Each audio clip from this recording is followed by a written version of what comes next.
আকাশবাণী আগরতলা স্থানীয় সংবাদ পড়ছি চন্দন লেখা পাল।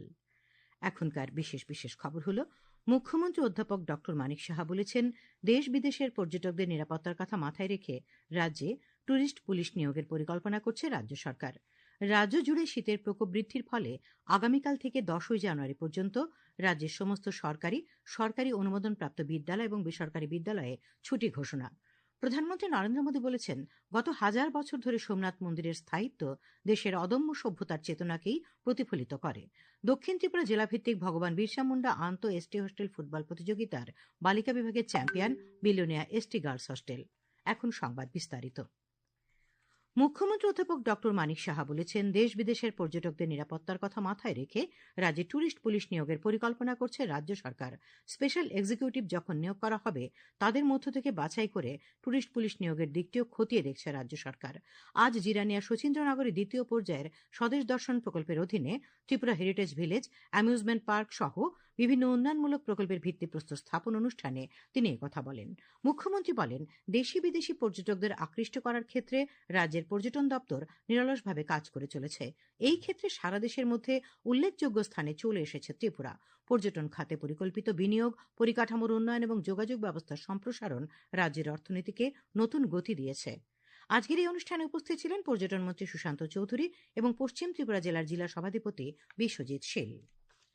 রাজ্য জুড়ে শীতের প্রকোপ বৃদ্ধির ফলে রাজ্য সরকার আগামীকাল থেকে আগামী 10ই জানুয়ারি পর্যন্ত রাজ্যের সমস্ত সরকারি অনুমোদনপ্রাপ্ত বিদ্যালয় ও বেসরকারি বিদ্যালয়ে ছুটি ঘোষণা করেছে। মুখ্যমন্ত্রী অধ্যাপক ড মানিক সাহা আজ সন্ধ্যায় খবর জানিয়েছেন। এদিকে আবহাওয়া দপ্তরের পক্ষ থেকে জানানো হয়েছে, সর্বোচ্চ সর্বনিম্ন তাপমাত্রার মধ্যে ব্যবধান কম হওয়ায় বেশি ঠান্ডা অনুভূত হচ্ছে। আগামী 3-4 দিন এই পরিস্থিতি অব্যাহত থাকতে পারে। আজ রাত থেকে আগামীকাল পশ্চিম জেলা, খোয়াই, গোমতী, সিপাহীজলা জেলার কিছু কিছু স্থানে ঘন কুয়াশা পড়ার সম্ভাবনার কথা জানিয়েছে আবহাওয়া দপ্তর। আজ দিনের সর্বোচ্চ তাপমাত্রা ছিল 16.8 ডিগ্রি সেলসিয়াস এবং সর্বনিম্ন 13 ডিগ্রি সেলসিয়াস। আগামীকাল দিনের সর্বোচ্চ তাপমাত্রা 19 ডিগ্রি সেলসিয়াস এবং সর্বনিম্ন 11 ডিগ্রি সেলসিয়াসের কাছাকাছি থাকতে পারে বলে জানানো হয়েছে। রাজ্যপাল ইন্দ্রসেনা রেড্ডির নালু আজ সন্ধ্যায় সিপাহীজলা জেলার কাঁঠালিয়া দ্বাদশ শ্রেণী বিদ্যালয় মাঠে 5 দিন ব্যাপী দ্বিতীয় কাঁঠালিয়া ব্লক ভিত্তিক পিঠেপুলি উৎসবের উদ্বোধন করেন। উপস্থিত ছিলেন সাংসদ রাজীব ভট্টাচার্য, প্রাক্তন কেন্দ্রীয় প্রতিমন্ত্রী প্রতিমা ভৌমিক, বিধায়ক ভগবান চন্দ্র দাস, বিন্দু দেবনাথ প্রমুখ। প্রাক্তন কেন্দ্রীয় প্রতিমন্ত্রী প্রতিমা ভৌমিক বলেন, গ্রাম বাংলার পরম্পরা ও ঐতিহ্য তুলে ধরতে বিভিন্ন স্বসহায়ক দলের মহিলারা তাদের হাতে বানানো রকমারি পিঠাপুলি নিয়ে এই উৎসবে অংশগ্রহণ করেন। জ্বালানি ক্ষেত্রে ভারতের উজ্জ্বল মুহূর্ত বলা যেতে পারে 2025 সালকে। এক্ষেত্রে সংস্কার, বাস্তবায়ন এবং বিরল ঘোষণা বিস্ময়করভাবে একটি নির্দিষ্ট মুহূর্তে সম্ভব করে তোলা হয়েছে। সাধারণভাবে জ্বালানি ক্ষেত্রে রূপান্তর নীরবে বিকশিত হয়। 2025 সালে একসঙ্গে অনেকগুলি বিষয় ভারতের জ্বালানি ক্ষেত্রে রূপ বদলের উপাখ্যান রচনা করেছে। এখন এ নিয়ে একটি প্রতিবেদন। 25 এমন একটি বছর যখন বিদ্যুৎ, পারমাণবিক শক্তি, পরিচ্ছন্ন জ্বালানি রূপান্তর এবং কৌশলগত উপকরণ একসঙ্গে করে দীর্ঘদিনের অমীমাংসিত সংস্কারগুলো অবশেষে বাস্তবে পরিণত হয়েছিল। এক্ষেত্রে নতুন করে লেখা আইন, সুরক্ষিত সরবরাহ শৃঙ্খল, সংস্কার করা প্রতিষ্ঠান এবং সম্প্রসারিত সক্ষমতার মাধ্যমে তা সম্ভব হয়েছিল। 1960-এর পর থেকে 2008-এ মার্কিন যুক্তরাষ্ট্রের সঙ্গে অসামরিক পারমাণবিক চুক্তির পর 17 বছর বাদে 2025 ভারতকে $4 ট্রিলিয়ন অর্থনীতি হয়ে ওঠার শক্তি যোগান দেওয়ার মতো গুরুত্বপূর্ণ সংস্কার এক্ষেত্রে নিশ্চিত করেছে। পুরনো দায়বদ্ধতার নিয়ম এবং নিয়ন্ত্রক অস্পষ্টতার কারণে সম্প্রসারণ বাধাপ্রাপ্ত হওয়ার বিষয় দূর হয়েছে। সুশৃঙ্খল উন্মোচনে সম্প্রসারণকে শিথিল তদারকির পরিবর্তে উচ্চতর সুরক্ষা মানদণ্ডের সঙ্গে যুক্ত করা হয়েছে। আরও বেশ কিছু পরিবর্তনের মাধ্যমে শক্তিক্ষেত্রে প্রকৃত অর্থেই গুচ্ছ উজ্জ্বল মুহূর্তের সমাহার হয়ে উঠেছে বিগত বছর 2025। সংবাদ কক্ষ থেকে সুমন ভট্টাচার্য, আকাশবাণী আগরতলা। আজ ভোর 4:17 আসাম, ত্রিপুরা সহ উত্তর পূর্বাঞ্চলের বিভিন্ন রাজ্যে ভূকম্পন অনুভূত হয়। আসামে রিক্টার স্কেলে কম্পনের মাত্রা ছিল 5.1। ব্রহ্মপুত্রের দক্ষিণ তীরে মরিগাঁও জেলা ছিল ভূমিকম্পের কেন্দ্রস্থল। ন্যাশনাল সেন্টার ফর সিসমোলজি জানিয়েছে, ভূপৃষ্ঠের প্রায় 50 কিলোমিটার গভীর উৎপত্তি হয় এই কম্পনের। রাজ্যে গোমতী জেলায় রিক্টার স্কেলে ভূকম্পনের মাত্রা ছিল 3.9। খবর প্রচারিত হচ্ছে আকাশবাণীর আগরতলা কেন্দ্র থেকে। প্রধানমন্ত্রী নরেন্দ্র মোদী বলেছেন যে গত হাজার হাজার বছর ধরে সোমনাথ মন্দিরের স্থায়িত্ব দেশের অদম্য সভ্যতার চেতনাকে প্রতিফলিত করে। তিনি বলেন, বারবার আক্রমণ এবং প্রচণ্ড প্রতিকূলতার পরেও সোমনাথ মন্দির মাথা উঁচু করে দাঁড়িয়ে আছে। 1026 সালে সোমনাথ মন্দিরে প্রথম আক্রমণের পর থেকে 1000 বছরের ঐতিহাসিক মাইলফলক উপলক্ষে আয়োজিত অনুষ্ঠানে প্রধানমন্ত্রী বলেছেন, সোমনাথ শব্দটি শুনলে মানুষের হৃদয় ও মনে গর্বের অনুভূতি জাগে। তিনি বলেছেন, এটি দেশের আত্মার চিরন্তন ঘোষণা এবং এই রাজকীয় মন্দিরটি দেশের পশ্চিম উপকূলে গুজরাটে প্রভাসপাটন নামে স্থানে অবস্থিত।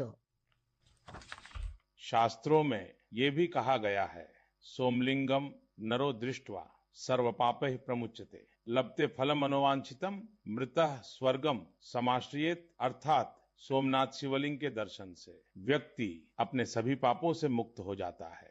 मन में जो भी पुण्य कामनाएं होती हैं वो पूरी होती हैं और मृत्यु के बाद आत्मा स्वर्ग को प्राप्त होती है। সোমনাথ মন্দির পুনরুদ্ধারে অবদানকারীদের প্রচেষ্টার প্রশংসা করে প্রধানমন্ত্রী বলেন, 2026 সালে পুনরুদ্ধারকৃত মন্দিরটি ভক্তদের জন্য উন্মুক্ত হওয়ার 75 বছর পূর্তি আরেকটি গুরুত্বপূর্ণ মাইলফলক হবে। প্রধানমন্ত্রী সোমনাথ এবং কাশী বিশ্বনাথ সহ দেশ জুড়ে বেশ কয়েকটি মন্দির পুনরুদ্ধারে ভূমিকার জন্য দেশের প্রথম রাষ্ট্রপতি ডক্টর রাজেন্দ্র প্রসাদ এবং অহল্যাবাই হোলকারের প্রতি শ্রদ্ধা জানান।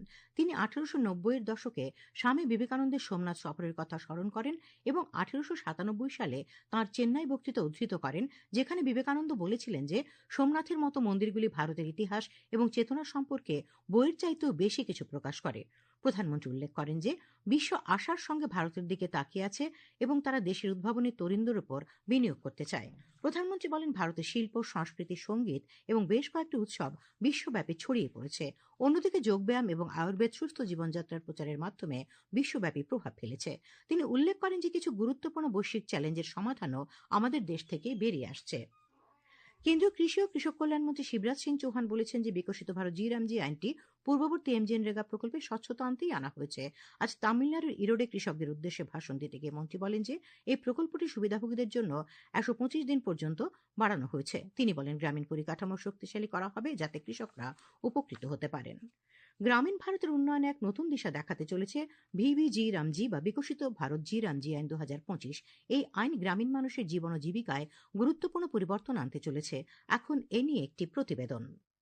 ভিভিজি-রামজি আইন 2025-এর মাধ্যমে এমজিএন রেগাতে কর্মসংস্থানের আইনগত গ্যারান্টি 100 দিন থেকে বাড়িয়ে 125 দিন করা হয়েছে, যা গ্রামীণ পরিবারগুলির আয় ও আর্থিক নিরাপত্তাকে আরও শক্তিশালী করবে। এই আইনের ফলে গ্রামে জল সংরক্ষণ, সেচ ব্যবস্থা উন্নয়ন, পুকুর ও জলাধার সংস্কার, বন সৃজন এবং জলবায়ু সহনশীল পরিকাঠামো গঠনে বিশেষ গুরুত্ব দেওয়া হবে, যার ফলে খুশি গ্রামীণ এলাকার জনগণ। নতুন এই আইনের সুফল প্রসঙ্গে বলতে গিয়ে আইনজীবী অস্মিতা বণিক বলেন, আমরা যে নিজেরা বেঁচে আছি খাওয়ার উপর ভিত্তি করে, এই খাবারটা কিন্তু গ্রাম আমাদেরকে জুটিয়ে দেয়। গান্ধীজি যথার্থভাবে বলেছিলেন যে একটা দেশের ব্যাকবোন হচ্ছে কৃষক এবং শিক্ষক, জাতির মেরুদণ্ড। One nation one ration card হয়েছে, তেমনি আধারের সাথে সমস্ত কিছু অন্তর্ভুক্ত হওয়াতে আগের যে অসুবিধাগুলো ছিল মূলত ছিল ভূ কাজ, তহবিলের অপব্যবহার, উপস্থিতি ব্যবস্থার অপব্যবহার এবং কম সংখ্যক পরিবারকে 100 দিনের কাজে মানে পিক এন্ড চুজ। এখন সেই ক্ষেত্রে দেখা গেছে যে যারা originally those who are entitled, যাদের একদম প্রয়োজনে, তারাই এই কাজের অন্তর্ভুক্ত হবেন। এবং এই যে বায়োমেট্রিক, আধার লিঙ্কের, জিও ট্র্যাকিং গুলোর মাধ্যমে এখন এগুলো নিশ্চয়ই আর সেই পুরনো সমস্যাগুলো পুনরাবৃত্তি হবে না। এর ফলে গ্রামে শুধু কর্মসংস্থানই নয়, উন্নয়ন, আত্মনির্ভরতা এবং উন্নত জীবনমান নিশ্চিত করার পথ আরও সুদৃঢ় হবে। সংবাদ কক্ষ থেকে রাহুল লোধ, আকাশবাণী, আগরতলা। দক্ষিণ ত্রিপুরা জেলাভিত্তিক ভগবান বিরসা মুন্ডা আন্ত এসটি হোস্টেল ফুটবল প্রতিযোগিতা আজ থেকে শান্তিরবাজার মহকুমার আভাংছড়া দ্বাদশ বিদ্যালয় মাঠে অনুষ্ঠিত হয়। এর উদ্বোধন করেন দক্ষিণ ত্রিপুরা জেলা পরিষদের সভাপতি দীপক দত্ত। প্রতিযোগিতায় বালক বিভাগে Belonia ST girls hostel champion হয়েছে। রানার্স আপ হয়েছে সাঁতচাঁদ এসটি গার্লস হোস্টেল দল। চ্যাম্পিয়ন দল রাজ্যভিত্তিক প্রতিযোগিতায় অংশ নেবে। আগামীকাল বালক বিভাগের খেলা হবে। জাতীয় যুব দিবস উপলক্ষে দিল্লিতে 9 জানুয়ারি থেকে 12 জানুয়ারি পর্যন্ত অনুষ্ঠেয় বিকশিত ভারত ইয়ং ডায়ালগে অংশ নিতে ত্রিপুরা থেকে 62 জনের যুবা দল আজ রওনা হয়েছে। আজ সকালে আগরতলার উজ্জয়ন্ত প্রাসাদ প্রাঙ্গণে এক অনুষ্ঠানে ক্রীড়া ও যুব কল্যাণমন্ত্রী টিঙ্কু রায় তাদের সম্বর্ধনা জানান। শেষ করার আগে খবরের বিশেষ অংশগুলি আরেকবার। মুখ্যমন্ত্রী অধ্যাপক ডক্টর মানিক সাহা বলেছেন, দেশ বিদেশের পর্যটকদের নিরাপত্তার কথা মাথায় রেখে রাজ্যে টুরিস্ট পুলিশ নিয়োগের পরিকল্পনা করছে রাজ্য সরকার। রাজ্য জুড়ে শীতের প্রকোপ বৃদ্ধির ফলে আগামীকাল থেকে 10 জানুয়ারি পর্যন্ত রাজ্যের সমস্ত সরকারি অনুমোদনপ্রাপ্ত বিদ্যালয় এবং বেসরকারি বিদ্যালয়ে ছুটি ঘোষণা। প্রধানমন্ত্রী নরেন্দ্র মোদী বলেছেন, গত 1000 বছর ধরে সোমনাথ মন্দিরের স্থায়িত্ব দেশের অদম্য সভ্যতার চেতনাকে প্রতিফলিত করে। দক্ষিণ ত্রিপুরা জেলাভিত্তিক ভগবান বিরসা মুন্ডা আন্তঃ এসটি হোস্টেল ফুটবল প্রতিযোগিতার বালিকা বিভাগের champion Belonia ST girls hostel. স্থানীয় সংবাদ আজ এখানে শেষ হলো। পরবর্তী বাংলা স্থানীয় সংবাদ শোনা যাবে আগামীকাল সকাল 7:35 মিনিটে।